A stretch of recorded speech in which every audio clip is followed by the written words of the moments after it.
Hey, what's up, Doc? What's good? So Yep. let me ask you this. What made you think about the title today? And then I'll give you my endpoints while I get us all set up on here and Yeah. we chop this all up. Why is it so important of being the 11th man, especially in fatherhood? Yeah. So where that came from, I was at a mental health event last night Okay. and they were talking about inpatient and someone asked a question about these kids and getting therapy into the schools. Then someone else got up and started talking about how it's difficult to get therapy in the schools because the counselors are all techs and all these things like that. I've been to these events before and I've spoken before. I don't know, maybe it's a habit I got to break out of by not wanting to take over the show. I had the question. I was like, you guys are asking the wrong questions, right? You're asking Okay. about how to get more counselors in this school, and people are talking about money, and they have all these programs they're trying to put into place. And I'm like, Oh, oh, I can shut all this down immediately. The right. one thing you need is just a good man in the home. That's it. But I mean, That's it, right? we I see it mean, every you month. you will save millions and billions of dollars. You'll save time, you'll save energy because simply having a good man in the home, in the child's life, solves every problem there is. Self-esteem, grades, drugs, mental health, physical health, success in life. Simply having a good man in a child's life solves all that stuff. So Absolutely. I agree I with that. so Gordon, you know how I get when I get to going, right? And I'm gonna try not to get going Yes. right now. But that's what I kind of wanted to avoid last night when I was at the event because I would have started going in and you wouldn't get the mic from me at that point. Okay, And but this so is a good I thing. This is a good yeah, topic. You know why? Because one of the main topics that we see with the parents that we talk to every month at the Real Talk program, right? yeah, It's, are your father feeling the pressure of, say, traditional expectations, or a son looking for something better, or the narrative of, say, some sort of fatherhood that's in old times, old beliefs, old behaviors, old situations, different times. But like Doc said, if you have a good father in the home, now, I'm not saying you have to be a helicopter parent, right? But if you can sit on the side and just be able to guide your child yeah, and be a good father and a man and have the emotional intelligence to do everything, to be able to, like, do things in a different way, because you will solve confidence issues, self-esteem issues, self-validation issues, a lot of time friendships, right? So yeah. that's the topic we're going to be going on today, because the importance of having a good father in a home, not like, say, I'm not saying the single mothers are stuff, but if my boys were with their mom constantly, I know they would be different kids. Hands down, I already know, Yeah. because they act different when she's around, she's home. They do things different. They nag, they whine, they do all this other stuff because they're kids. But Yeah. imagine you doing you're a single mom. Not saying you doing you doing you, but when you say you don't need no man, it kind of like throws me off, because you will raise different children, especially if you're raising boys to be Yeah. men. You Yeah. cannot be a man when you're trying to be a woman. Yeah. Doc, take it Yeah. away. This the AI is going to be looking for intention. Yeah. No, we're gonna be talking about how being the 11th man, how important the effect it has on fatherhood. Because again, a lot of the issues that we see in society can all be solved if we just had more men who were the 11th men in their homes, in their children's lives, right? In society, right? And I want to also put this out as well. Part of this is that we shouldn't be having kids outside of wedlock. I know things happen, right? But Gordon, you were talking about a second ago of these women, single parents, I and get it. like even when we talk about the real talk, a majority of the parents that come are single moms. A majority of them that come. It is rare, rare for us to have like single dads come in or just dads come in. A lot of kids are being raised in a single parent home, and a woman can only do what a woman can do. Correct. So, 100% correct. not gonna beat on a woman for being a woman. Like that's what she's supposed to do. Like you just said, your kids, when they're with your wife, they act different than when they're around you. My kids are the same way. That Yeah. means that she's operating as she's supposed to operate, and my wife is Correct. operating as she's supposed to operate. Just like a lot of these single moms are operating as they're supposed to operate. But you only have one half of the puzzle. Being the whole. Yeah, we need us as men to step up and be that whole. right? We need to step up so we can be in our kids' lives. So we're going to talk about that. We're going to talk about how confidence plays a role. We're going to talk about how it's important for us to make sure we have the right mindset, make sure we're careful about who we lay down with. We'll probably even get into talking a little bit about this free sex culture where we're just going out there Oh trying my. to lay down with everything that moves, right? We'll probably get into that as well. But it's important for us to understand that if you're truly going to be the 11th man, there's some major changes that have to be taken that have to take place in your life or in society in order for that to take place. Right. Yeah. Becoming the 11 man, guys. I want our concept of the 11 man is become the most confident person you can be using the exact same methodology that we have. You need to have certain amount of confidence in your fatherhood. You can make mistakes. That's okay. Me and Keith are both fathers, but we also see, like you said in Real Talk program, we see single mothers. Majority of my room that I handle, where Doc's in the process room and I handle the parents room, I would say 90% is single moms and they don't know what to do. Yeah. But at the same time, they make all the excuses of how their father is.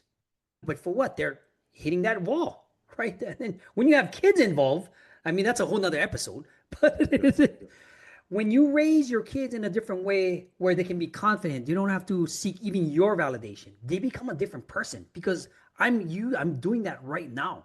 Like I went to a picnic yesterday with my kid. I'm fortunate to be over there with the kids to have a picnic day with them. And you can tell the kids that their parents are not. It's so prevalent.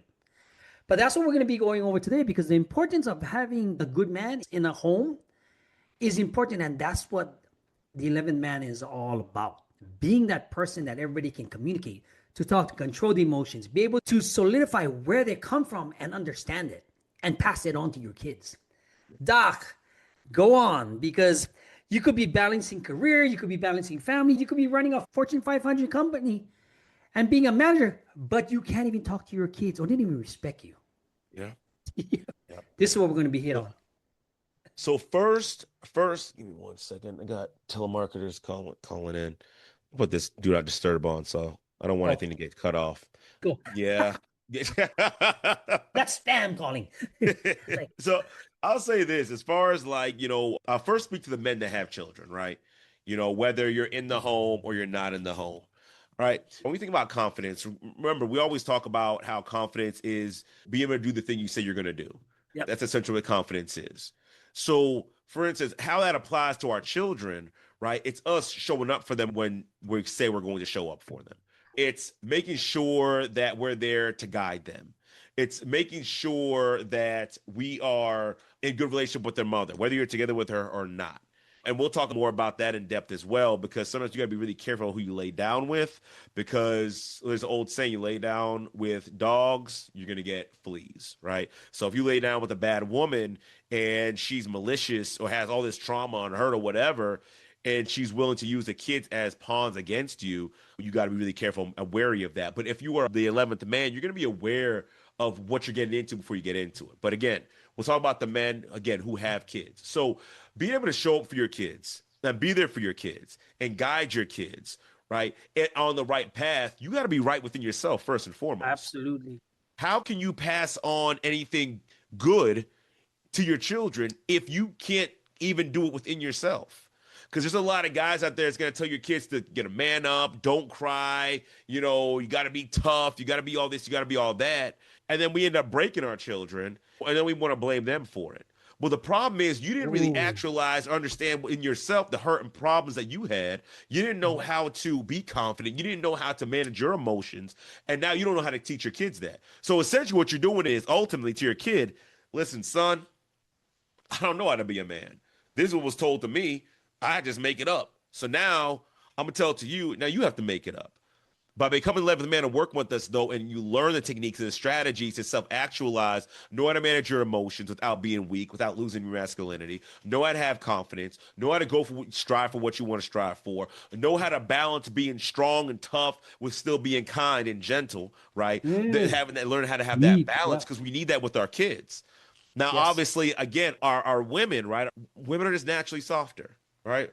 They're naturally softer. They're naturally more loving and caring. They don't want anything bad to happen to their babies and things. We want that. I don't want my wife to ever stop doing that, because I'll be honest. Sometimes us just being men, We can be kind of too hard sometimes, right? We need someone to take the edge off. So I don't want her to stop doing that, but there's got to be that balance. And so, long story short, the importance of being the 11th man when it comes to raising your children and being there in your children's lives, it's everything. And again, they're talking about, oh, there's no money, there's no funding, we need millions of dollars. Do you understand that just being a good man in your child's life and raising your son and raising your daughter, you replace therapists, police officers, judges, lawyers, counselors, deans of students. You start replacing all these other people, right? Real talk, the place we volunteer with. I mean, Gordon, listen, imagine if all those families had the 11th man in there from the beginning. There wouldn't be a real talk. I wouldn't be talking Yeah. to parents. So Kids. many nonprofits would disappear overnight, literally overnight, by simply having a good man in the home. We're talking about trillions of dollars, trillions, not billions, not millions, trillions of dollars, because that's what it takes to replace a good man in the home. That's Correct. what it takes. Absolutely. And so we're not playing small here. Like this is not, you want to go look up the stats and about the importance of having a good man, not just a father, right? Because if you're just a man in the home and you think that's enough, I'm telling you right now, it's not enough. Because there's many of us men who are some are still broken. I'm not broken anymore, but some are still broken. And you had a father in the house. You crack a little bit. So, well, I did. I'm all sealed up now. I got the glue and all the cracks, so I'm good now, right? But we cannot downplay the importance of having good, strong men, the 11th men in these homes, and the effect it would have on society. Because society is the way it is, and I stand 10 toes down on this because men aren't stepping up and being the men we need to be. Point blank, period. We let women take the reins. We let society take the reins. We let the government take over. We let everybody do our job, and then we complain about how bad society is. Where if we just stepped up, there wouldn't be any issues. All that stuff would go away if we stepped up and were the men we were supposed to be. So, Gordon, like I said, this is why they can't give me the mic. Please go ahead. But you got to understand one thing, right? It takes a certain individual to have been through all this crap, like you and your past, me and my past. I've been a deadbeat dad. In fact, when I came out of prison, I had to pay $80,000 back in child arrears because they don't stop the child support when you go to prison. Right? So I had to pay that because I was that deadbeat dad. They didn't have nothing to do with not just one mom.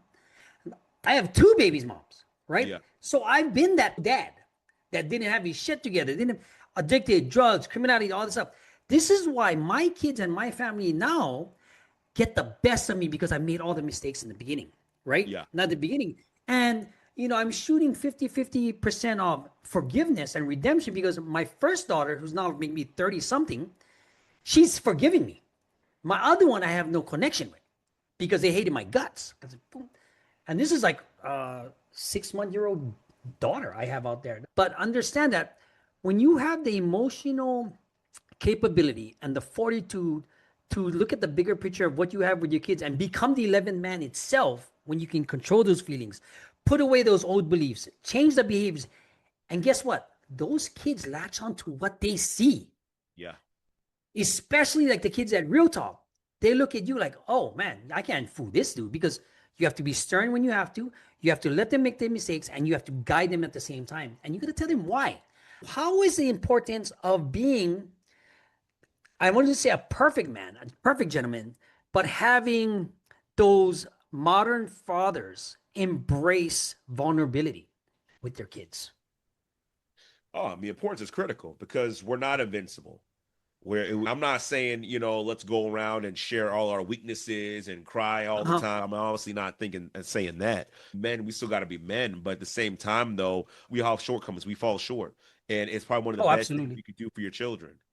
It doesn't take away your status in their eyes. It doesn't make you less of a man. Doesn't make you less of a father. Matter of fact, it builds you up and it gives them hope. Because what happens is if you play this role of this rock hard Iron Man and you never sweat, you never break anything like that, and then you're always on them and use yourself as the example, they're like, there's no way I can live up to him. I'll never satisfy him. I'll never live up to that. I can't. Right. So when it comes to that, being able to say, you know what, sometimes I do fall short. Sometimes I'm not consistent, son. Daughter, sometimes, I don't show up. I make mistakes. This is how you come back from it. That's way more valuable. Sharing those vulnerabilities that I'm not perfect. I make mistakes. I wasn't always this way, or whatever the case, maybe whatever it is you're talking to them about. It gives them hope. It lets them see you as human. I know exactly what it feels like to be rejected. I know you just got broken up with. I know what that's like. It hurts. Now you're empathizing with them. Now you're connecting with them. Now you're actually building a relationship with them. So it's critical to know how to do that. So I'm not talking about your glory days, like, oh yeah, I bed, 1,000 women and all these things. Not that. No. But sharing your shortcomings as they're relevant. So Gordon, I wouldn't expect you to go into your 3-year-old's room and say, hey son, let me tell you how I did the drug game and how I almost shot your half sister's mom in the head. I wouldn't expect you to say that, right? However, if your son's disappointed because he lost the game, you know what it is to lose. Yeah, son, no, I get it. I get why that would bother you, why that frustrates you, man. I've been there I before. need him to lose, though. Yeah. I really do want him to lose because I Well, they're want him to going be to. competitive. We don't have to engineer hardships for our kids. Life's got that under It's going to control. do it. Yeah. Life's got that under It's control. gonna- I promise you guys that. Our job is to guide them when they fall, when they're Exactly. younger, not just keep Exactly. saving them, because that's the thing with I, mothers. I won't save him. As much as I love women, I love the mothers, I really appreciate all that they do. But if a mother could keep their child from every single thing on this planet that would hurt them, they would. Oh, of course they would. To their own detriment because they It's a love their natural children so much. ability. It's a natural. But after the father steps in and says, hey, stand back. Don't do that. The perfect example, if you guys have ever seen 300, I think I used this example before, but in 300, okay. Look at the suit. Come on. Look at my background. Come on. But so in the movie 300, what happened? You had the Spartan mom, and they even said the Spartan women are the only one that really bear a real man and all these things like that. But at the beginning of that movie, when they were taking their son away, they're taking Leonidas away to go to the Agoge, right? They had 2 big, strong men having to hold her back. And I know you're probably saying, Keith, that's just a movie, but follow the illustration. She was a woman who loved her child in one of the strongest, toughest, hardest societies ever. And she still could not deny her female nature, her woman nature, to want to protect her children. But the man, her husband, knew best. He said, this was going to be best for him. This is what's going to make him a man. This was going to make her a woman, make her responsible, things of that nature. But the father is there not to beat them down in the process, but a father is there to guide them. Like, okay, son, you fell. You made these mistakes. Okay, what are we going to do about it? What can we do different next time? Don't beat your kids up if they make a mistake, but step beside them, because that's our role as parents, to guide them, to teach them. And a teacher's not going to cuss a kid out because they get something wrong on a test. Oh, man, you got 50%. Oh, you're so stupid. You're so dumb. How could you? Yada, yada. You're so... That's not what a teacher does. A teacher comes and says, okay, you got half of them right. Great. Now let's talk about these other half you got wrong. So let's work through that. So us as fathers, our job is to step into that role, allowing our kids to make those mistakes and to fall. And then as we're teaching them, we can share our vulnerability. You say, you know what? Hey, I wasn't that great in school as well. Let me teach you how I got better. That's the importance of sharing our vulnerability with our children in context. I got to put that out there, guys. In context? Context. In context. Do not bring up random things from your past out of the blue for no reason, right? In context with your kids, because we still want to make sure we're being appropriate as well, being age appropriate. Now, maybe later on, there might be times when something from our past, some of the hard stuff, we could share when our kids get older. Ultimately, though, we got to make sure that we're doing it in context, but sharing that vulnerability is really important for the development of our sons becoming men themselves and our daughters knowing what a real man is like. So let me ask you this question now, right? As not say a person or a father, say you don't have the capabilities that you have at your workplace as yourself, past trauma, old beliefs, things from your grandfather told you that don't work in today's society, right? How does what as a person is expected to do in today's society versus the old society, how can we change that? Well, for one, I think we need to stop and look at, is it working? Is what we're doing working?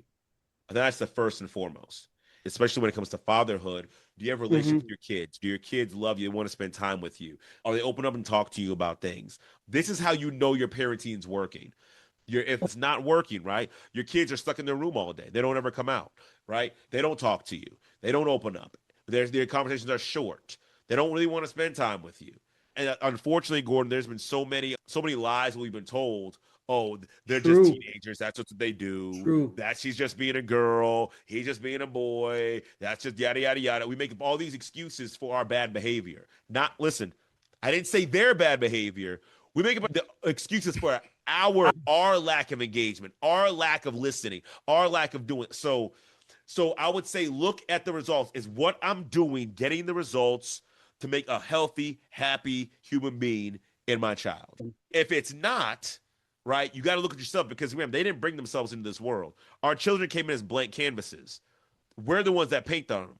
So if we don't like the Yeah. painting, then we, the artist, have to do better with Adjust. our painting and Yep. change. And so I would say look and then start looking Oh, at, that's a okay, beautiful analogy. thank you. I would say, we have to start then looking at, okay, what am I doing? What's working, what's not working? Because it's not that if you're not the 11th man, everything you're doing is bad, right? No, Because yeah. because when I was raising my kids and they were younger, I wasn't the 11th man and it wasn't all bad. But there was a lot of stuff that was not good. And it Mm. was based off of a lot of old mindset. You just got to beat the kids, right? Beat them, and then they'll get okay. And I found that did not work, They didn't. right? Okay. Nice. I'm not Beautiful. against corporal punishment, but I'm also not against the use of nuclear bombs. But I also know that you better be in the absolute worst case scenario, Correct. before you even get to even thinking about that. Did I do every single thing I possibly Possible. could before having to press this button? Because that's what corporal punishment's like. It's like pressing that button, right? That's as extreme it is. So, did I do everything possible before getting to that point? And 10 times out of 10, we didn't. We didn't have conversations. We didn't share any vulnerability. We didn't teach confidence. We didn't guide. We weren't emotionally available. We didn't create an emotionally safe space. We also have to make sure we're doing is we need to look at, okay, how was I raised and where did my father or mother go wrong? Where did my parents go wrong? But specifically Question. father, because we're talking about, speaking of men, so specifically, where did my father go wrong? Where did he do right? And then where did he go wrong? What was I missing in my relationship with my father that I'm not giving to my son now? Fill that gap. Right? Yep. Yeah. Yeah. This isn't even deep work. This is simply just looking at what you needed from your father and saying, okay, I'm going to put that in for my family, for my kids, for my son, for my daughter. I'm gonna do that. Doesn't mean you're there yet, but we're talking about shifting from the old mindset to this mindset, especially depending on cultures, right? Because different cultures had different things going on that cause them to be a certain way. So, for instance, I can speak to the black culture. When coming out of slavery, granted, I'm Caribbean, but like still, I align with the black culture. But coming out of slavery, right, when you're being hunted and there's laws being sent against you and people are getting killed on sight, you're being killed and thrown in jail and all these things unfairly, you can't do anything about it. There's a different mindset you have to survive that, right? Much, much different. So thank God we're not in that time now, but we still have to undo. Like we have to recognize that was for that time, for them to survive. The way my father's thought, then granted, he was again from the Caribbean, coming to here, and there's still the racism and things like that. He had a different mindset. My mother had a different mindset. They had a different mindset than what is going to focus, that's going to help me now with my kids. We're in a different time. I can walk outside, Gordon, in my neighborhood's majority white. The area I'm around is majority white. I can walk outside and I'm fine. I don't got to worry about anyone shooting me, killing me, lynching me, anything like that. Race back 50 years, that wasn't the case. Of course. Right. And so I say all that to say, us as men, the question of how does the modern man really learn to parent his children the right way and become the 11th man while kind of still honoring the past, recognizing where we came from, taking the good from that, like work ethic and things like that, carrying that forward, and then filling the gaps of, okay, what was I missing? And then we go ahead and fill that in as well. And honestly, guys, if you don't do anything else, if you just watch this, that's going to take you light years ahead. Because if you just have that principle and teach that principle, and, of course, some of the things we talked about have the vulnerability as well. And you're going to continue to get better and better. As you teach your son to look back and say, whatever you were missing from me, fill that for your kids. And as you keep doing that moving forward, you get better and better and better. So I would just say taking those two principles alone is going to make a drastic change for you when it comes to going against what society says and what the old heads used to say about parenting. So you can not just have a healthy family, but be healthy in your family. I mean, being healthy for your family, you have to know how you have to have mistakes. But I want to jump on that on what you said earlier, because your kids came out as a canvas, right? And then you can tell how your kids or how they react from what you show them at home, because they're with you 24 hours a day, right? If Yep. he has anger issues, if you have anger issues, he's going to have anger issues. If Yep. he's soft spoken, if you're soft spoken, you don't have your emotions in check, guess what? He's not going to have that emotion in check in your kids. Because when I look at the kids that we help at Real Talk, with what I compare with my kids and those what, and most people in general, in your marketing, in your sales, in your company, in your, what do most people want, right? They Yeah. want time. They want to be paid attention to. They want to Mhm. have security, Yeah. right? When you get all of those, whether it's in your business, in your family, in your likelihood, even in yourself, if you can have all of those, guess what? You don't have to seek outside social media validation. You don't Mhm. have to look for a lot of different things that it's going to be, because you have, when your kids know that you're emotionally available, they touch you, you're there, they have confidence, they know you're going to be there for them, right? They have security. When they have security, they can move forward with their, let's say, their mistakes. Like you said, Yeah. you're just there to guide them. Yeah. Deadbeat dad, Yeah. thinking I can just throw money at them. They don't want money. They Right. want experiences. They want Yep. time. They want Yep. attention. They Yep. want you to play with them. They Yep. want you to ride the scooter. And then when they fall, what are you supposed to do? I'm not going to be their mom. What did we learn? What did we catch up? What did we do? And how we get back up? Yeah. I said the other day they was learning how to ride their bike. Right? I said, I'm going to make you guys a ramp. In fact, I put a card on their spokes to turn them into motorcycles. His face lit up. They Yeah. thought it was the coolest thing ever. I said, now they want to do, I'm going to build you a ramp like how we used to do it. But those are the things that, instead of me throwing money at them or throwing things like making memories, the memories I have with them is them falling down and the dog pulling them with the leash. Something like that. Stupid things. But Yeah. they can always come back to me because I offer them that guidance. Yeah. I mean, don't get me wrong. I lose my shit sometimes because it's frustrating, because sometimes my wife is gone. Like she was gone for like 3 days. But at the same time, what I do will reflect how they react to other people. And it Yeah. goes on me. Yeah. Very much so. And I just want two things. I'll say this, Gordon. There's definitely ways to make it so we don't lose ourselves. Lose our stuff with our True, kids. true. We all Yes, make yes. mistakes, right? This isn't about being perfect. The 11th isn't a perfect man, because no man is ever perfect. No one's perfect. When we can recognize that we can get better and do better, that's what means to be the 11th man. But I just want to share this and then we'll move on. When you are doing here's a key thing that if you're doing it right as a father. When your kids, and Gordon, you said it, when your kids are not seeking outside validation. And that stuck out to me because I was thinking about my kids. And it's Right? not me toot my own horn. I'm going to play it a little bit. You deserve it. My kids, when they say they do not care about outside validation, That's like a almost to a fault. I'm like, bro, you got to put some lotion on when you go outside. No. Oh my gosh. I'm like, bro, you got to put some lotion on. You didn't do your hair? No one cares. I'm not worried about that.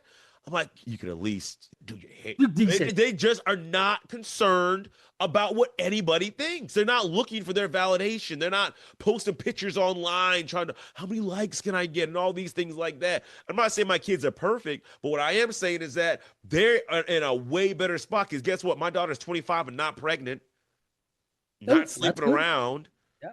not seeking, oh, I got to give my body up to all these guys to make me self feel. No. Wanting, yeah. Why? Because just like you were saying, Gordon, she can come to me, right? She doesn't have to worry about it. She can get authentic love without having to give anything up. Just real, genuine, authentic love. We laugh. We joke. We went to a hockey game the other day, had a Oh, nice. blast. Great relationship. When you're doing it right, that's a big marker. Your kids are not seeking outside validation, from other people. And a lot of times what ends up happening is for you guys who have kids that are in school that are acting up, a lot of times that's because your kids are seeking validation. They're trying to get it somewhere because they're not getting it at home.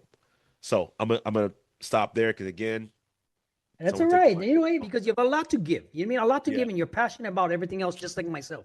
But I wanted to ask, with the Yeah. emotional revolution that's going on with society nowadays, how is it important building, like you said, you hit it on the head because you built a legacy with you and your daughter to have Yes. that type of relation. Yeah. And that's what most people, because at the end of the day, like especially for me in the hospital, when you think about it, all the things that you've, all the materialistic things, all the stuff that you have, all the things, where do you go back to?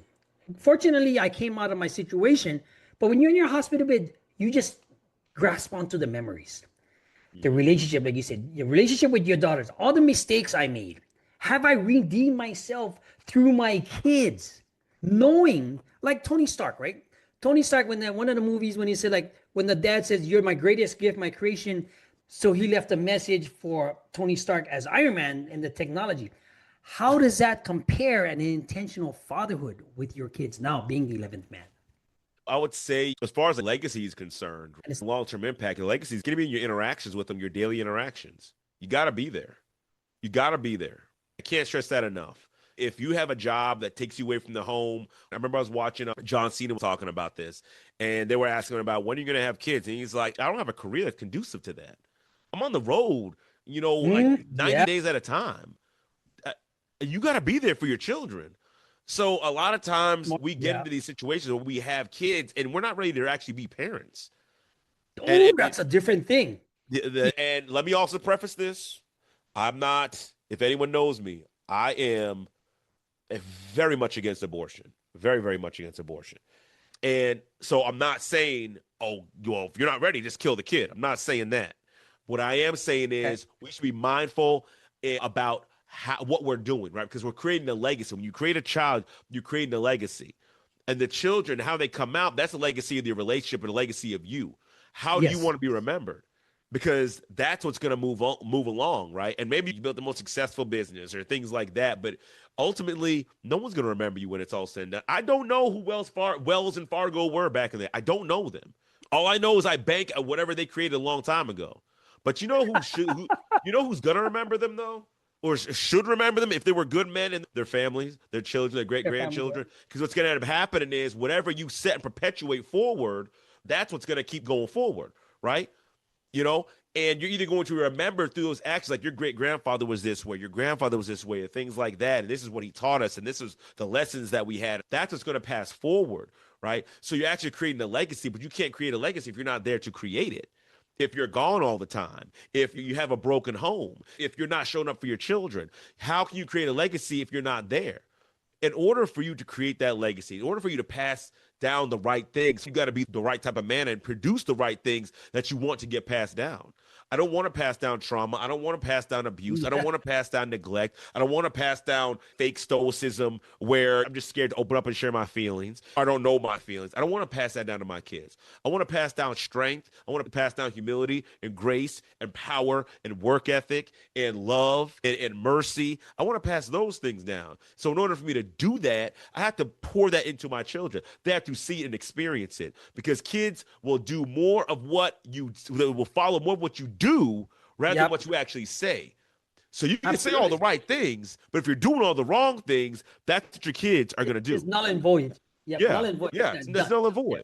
So those actions are so important. So as far as like being the 11th man, like this is not just about you making more money or I'm good for myself. No, this is about you actually creating a legacy if you're a father or if you plan on becoming a father, because I know a lot of men want monogamy. I know what the world says. It's like, oh, just sleep around. And most people want monogamy. They just want to make sure it works. And unfortunately, we live in a society that shows that it doesn't. And I'm not going to get into relationship stuff because that's more Carrie's thing. Yeah. But Carrie just gives us a point of view, a but female point of view.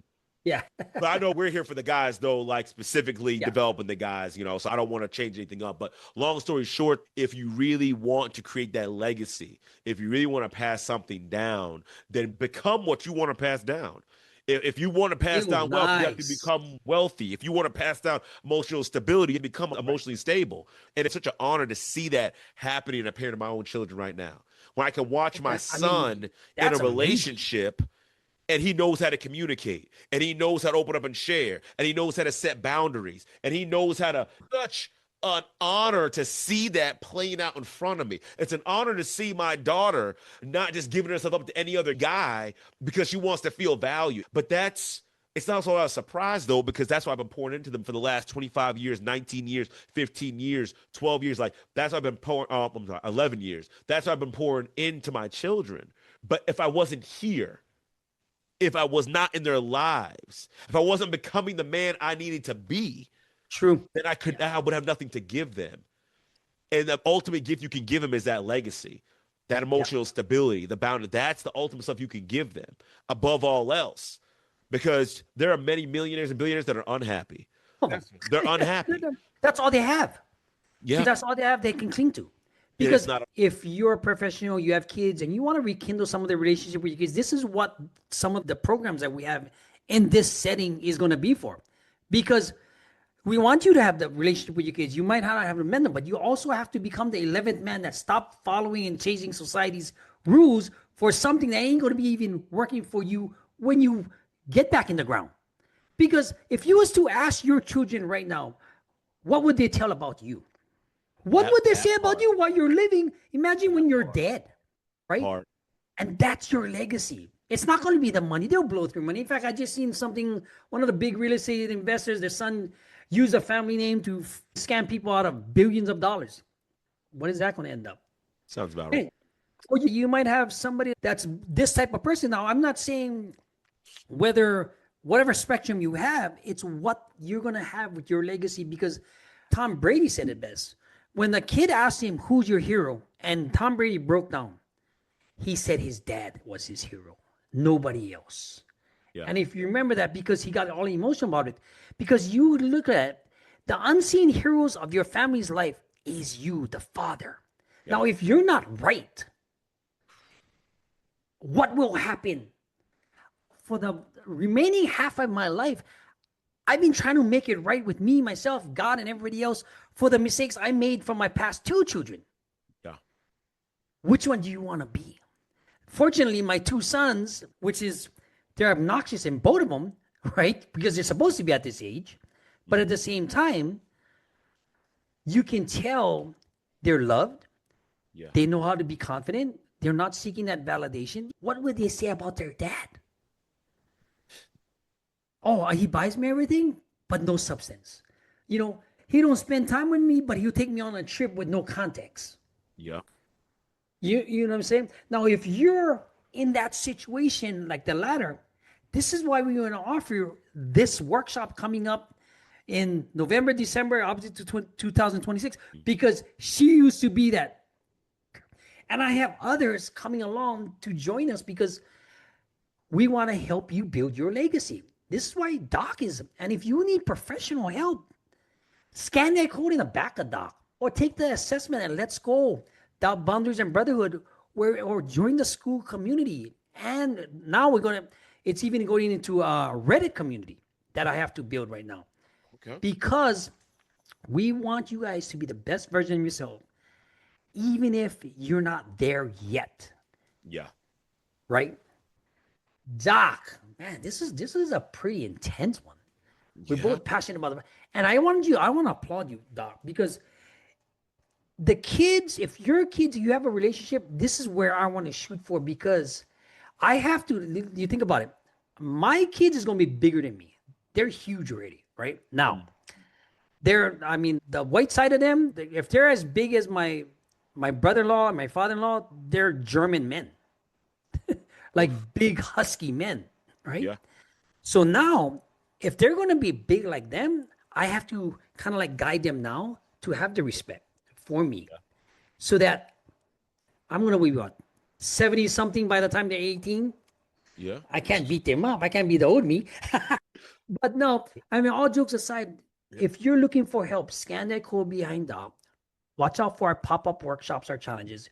We have assessments, we have workbooks, we have PDFs, we have e-zines, we have things that will help you get to where you need to be. And if you need more help, please reach out. Yeah. This is a good one.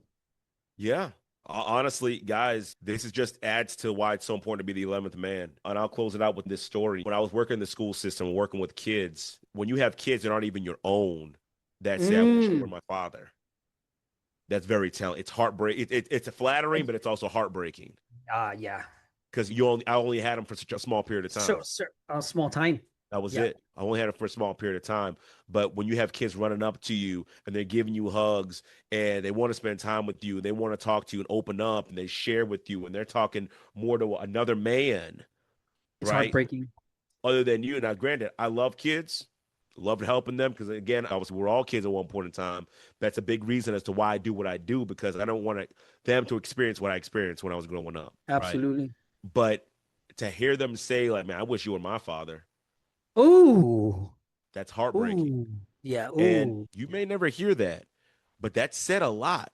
There are a lot of guys, a lot of girls that are like, yeah, this person was more of a father to me than my own father. They showed up more for me than my own father did. They came to Yeah. my games. They came to this. They came to that. That doesn't have to be you. It doesn't have to be your fate. And even if that is you right now, you can't connect with your child. You can't connect with your children. You can change that around, right? Like we said earlier in the podcast, I didn't have it all perfect together in the beginning. There was a lot of shifts I had to make inside of myself. A lot of things we're teaching you, we're going to teach you even more. But if you're willing to own it and willing to say, hey, I've fallen short and I need help. I don't want to lose my kids. I don't want them to go. I don't want them to lose it. Then this is where you sign up with us. This is where we can help you so that you can be the father you need to be. You can show up how you need to show up for your children and truly become the 11th man. Not just your children can be better, your family can be better. You can experience like what I experienced this weekend when all my kids came together. And I was full of so much happiness and joy. You would have thought I had no Joy. problems in the world. None. Joy. I wasn't thinking about any financial issues. I wasn't thinking about growing my business. I wasn't thinking about marketing. I wasn't thinking about emails. I wasn't thinking about anything else but just the pure love and joy that I was experiencing with my children. And my wife as well. My wife was there too. But that pure love and joy, no heartache, no hurt, no pain, no nothing, just pure love. You can have that too once you become the 11th man. And the beautiful part about it is, going like we also said earlier, is it doesn't just stay in the family and at home. It spans out to every other aspect of your life as well. Beautiful. Yeah. If you guys want to experience that type of joy, or if you think that's so far away, it's not, guys. Come work with us. Watch for the stuff. Watch for the landing pages. Watch for the products coming out. We'll be coming out with a whole stuff like that. Not some of this fluff kind of stuff. This is put the work in. Guys, Gordon Watt from Boundaries and Brotherhood. I'll see you guys next week. Same time next week. You guys take care. Have a great and blessed day. We'll see y'all then.